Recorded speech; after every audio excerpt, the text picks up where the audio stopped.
Fatty liver है, high cholesterol है, hypertension है, डायबिटीज़ है, हार्ट डिजीज़ है। अस्सलाम वालेकुम, welcome back to my channel.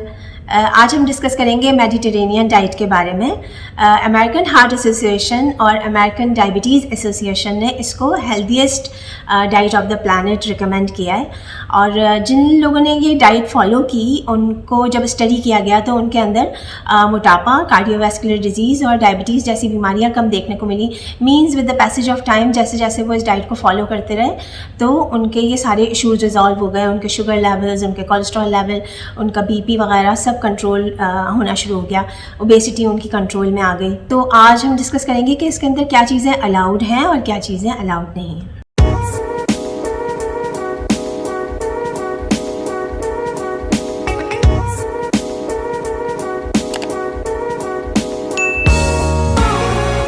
Mediterranean diet में ज़्यादातर वेजिटेबल्स का इस्तेमाल किया जाता है, फ्रूट्स का इस्तेमाल किया जाता है, नट्स का इस्तेमाल किया जाता है, आमंड्स, वॉलनट्स, कैशूज़, पिस्ताशूज़, ये सारे नट्स आप इस्तेमाल कर सकते हैं। सीड्स का इस्तेमाल किया जाता है जिसमें फ्लैक्स सीड्स आ जाते हैं और पम्पकिन सीड्स, सनफ्लावर सीड्स।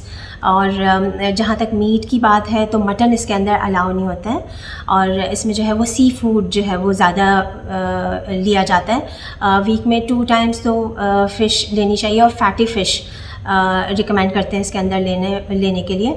और इसके अलावा एग्स का इस्तेमाल किया जाता है, लेकिन एग्स और चिकन और जो डेयरी है वो मॉडरेट क्वांटिटी में आप ले सकते हैं, राइट। मींस 2 to 3 टाइम्स आप ले सकते हैं वीक में। और इसके अलावा इन 2 चीज़ों का ये ख्याल रखना होता है इसके अंदर। और सॉरी, मैं पहले ऑयल के बारे में आपको बता देती हूँ कि ऑयल भी इसके अंदर, जैसे मैंने आपको बताया कि रिफाइंड ऑयल्स जो है वो अलाउ नहीं होते। तो इसके अंदर जो है वो एक्स्ट्रा वर्जिन ऑलिव ऑयल का इस्तेमाल किया जाता है।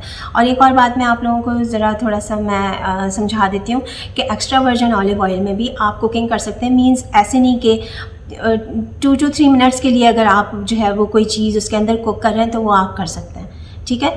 अगर अदरवाइज़ अगर आपको ज़्यादा लॉन्गर ड्यूरेशन के लिए अगर कुकिंग करनी है तो उसके लिए जो पॉमेस ऑयल होता है कुकिंग के लिए, जो ऑलिव ऑयल होता है, आप उसका इस्तेमाल कीजिए, ठीक है। इसके अंदर बटर, घी वगैरह कुछ भी अलाउ नहीं होता। और बटर और घी का भी मैं आप लोगों को ज़रा थोड़ा सा ये एक्सप्लेन कर देती हूँ कि वो किसी भी डाइट में अलाउ नहीं होता। देखिए, पहले ज़माने में जो है वो बटर और घी का इस्तेमाल किया जाता था, ठीक है। देसी घी, देसी बटर, जो भी होममेड बटर जो होता है। लेकिन उसके साथ साथ उनकी फ़िज़िकल एक्टिविटी भी बहुत ज़्यादा थी पहले ज़माने के लोगों में। तो आजकल तो बहुत ही सेडेंटरी लाइफस्टाइल है, तो ये बिल्कुल भी हेल्दी ऑप्शन नहीं होता है। लेकिन बहुत कम क्वांटिटी में लें तो उसको फिर बर्न भी करें, राइट। दालों का इस्तेमाल इस डाइट में ज़्यादा किया जाता है। पल्सेस, लेग्यूम्स, चने, लोबिया दालें हर किस्म की इस्तेमाल की जाती हैं इसके अंदर। इसीलिए इस डाइट को फॉलो करने से जो है वो लोगों को बहुत ज़्यादा हेल्थ बेनिफिट्स मिलते हैं। फैटी लिवर है, हाई कोलेस्ट्रॉल है, हाइपरटेंशन है, डायबिटीज़ है, हार्ट डिजीज़ है, इन सब चीज़ों को होने से प्रिवेंट करता है। और जो इनके पेशेंट्स हैं इसको फॉलो करने से आफ्टर सम टाइम जो है वो उनके ये इश्यूज़ रिजॉल्व होना शुरू हो जाते हैं।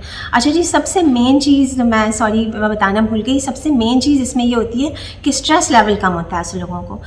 जाहिर सी बात है, जब आप इतने हेल्दी ऑप्शंस ले रहे हैं और बैलेंस डाइट ही है ये ऑलमोस्ट, तो फिर आपको स्ट्रेस कम होता है। जब मोटापा नहीं होगा और सारी चीज़ें, सारे इश्यूज़ आपके रिजॉल्व हो रहे होंगे तो आप स्ट्रेस फ्री रहेंगे, आप हैप्पी रहेंगे। इस डाइट में क्या क्या अलाउड नहीं है? इस डाइट के अंदर रिफाइंड ग्रेन्स अलाउड नहीं है, वाइट ब्रेड, वाइट आटे से बनी हुई सारी चीज़ें, पास्ता, पिज़्ज़ा और शुगर से बनी हुई जितनी भी चीज़ें हैं, कैंडीज़, केक्स, बिस्किट्स, जूसेस, शरबत, ये सारी चीज़ें अलाउड नहीं है। ये तो किसी भी डाइट में अलाउड नहीं होती, ये सारे अनहेल्दी ऑप्शंस हैं। और इसके अंदर रिफाइंड ऑयल्स भी अलाउड नहीं है क्योंकि उसके अंदर ट्रांस फैट्स होते हैं। और स्पेशली इसके अंदर प्रोसेस्ड मीट भी अलाउ नहीं है। ये सारे अनहेल्दी ऑप्शंस हैं जो कि आपका वेट गेन करवाते हैं और इसीलिए इसको रिकमेंड किया है healthiest diet of the planet. तो ये ऐसी डाइट है, ये कोई इतनी डिफ़िकल्ट डाइट नहीं है, ये बिल्कुल वही रोज़मर्रा के खाने जो आपके घरों में बन रहे होते हैं वही सारी चीज़ें हैं, सिवाय थोड़ी सी चीज़ों के। तो उन पे तो आप जो है वो थोड़ा बहुत ख़र्चा कर सकते हैं, ये इतनी कोई एक्सपेंसिव डाइट नहीं है। और जब खुदा ना खास्ता आप बीमार हो जाते हैं तो फिर आप लोगों को अस्पताल के चक्कर लगाने पड़ते हैं, तो वहाँ पर भी तो आपका ख़र्चा हो रहा होता है। तो वाई नॉट के हेल्दी ऑप्शंस पे जो है वो पहले ही आप जो है वो हेल्दी फूड पे अपना थोड़ा सा ख़र्चा कर लें। और आई डोंट थिंक कि ये इतनी कोई एक्सपेंसिव डाइट है, बिल्कुल हेल्दी डाइट है। और अगर उल्टा सीधा आप अपनी डाइट में खाते रहेंगे तो खुदा ना खास्ता फिर आपको डिफरेंट किस्म की बीमारियां हो जाती हैं, उससे स्ट्रेस लेवल बढ़ता है, आपका ख़र्चा भी होता है और परेशानियाँ आती है ना। तो कोशिश करें कि आज से ही जो है वो कोशिश करें कि आप हेल्दी ऑप्शंस लें अपने डाइट में। और इसके अलावा जैसे मैं हमेशा आप लोगों को रिक्वेस्ट करती हूँ कि आप जो है वो पानी का भी ख्याल रखें। 3 लीटर्स जो है वो वाटर इनटेक आपकी होनी चाहिए और 1 घंटा आपकी एक्सरसाइज होनी चाहिए। एटलीस्ट 35 to 45 मिनट्स की वॉक तो आप कर सकते हैं, क्योंकि सबसे सेफ़ एक्सरसाइज है, ठीक है। अगर आप दूसरे एक्सरसाइजेज नहीं कर सकते तो एटलीस्ट वॉक तो कर सकते हैं। तो ये सारे ऑप्शंस आप जो है वो फॉलो करें और आई होप कि ये वीडियो आप लोगों के लिए हेल्पफुल रही होगी। See you in the next video. God bless you all. Bye bye.